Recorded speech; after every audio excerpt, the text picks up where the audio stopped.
po natin yung sump. Tapos punta tayo sa registration po.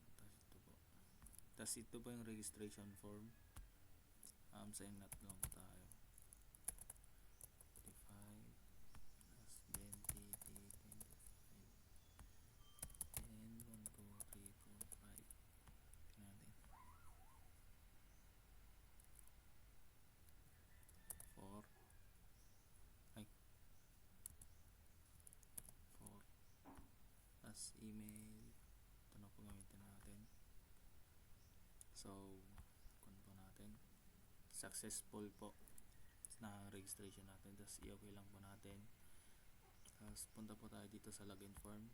Identity 25 then 1, 2, 3, 4, 5 show password.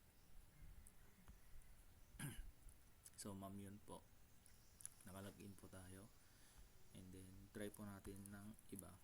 Identity 25 tapos then tapos 1, 2 lang ilagay natin sa password kung mag-i-error po. So ma'am yun po, naging correct siya.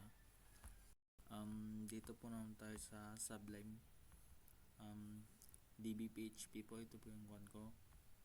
Login HTML, login PHP, ito po. Tapos register HTML po ito. And then register PHP, ito po yung style CSS. And doon po tayo sa sump, registration DB.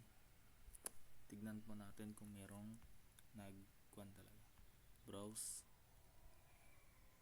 Then ito po, meron po siya. Yan ang ginamit natin. Password. Ano pa? Yan po, okay na po siya ma'am.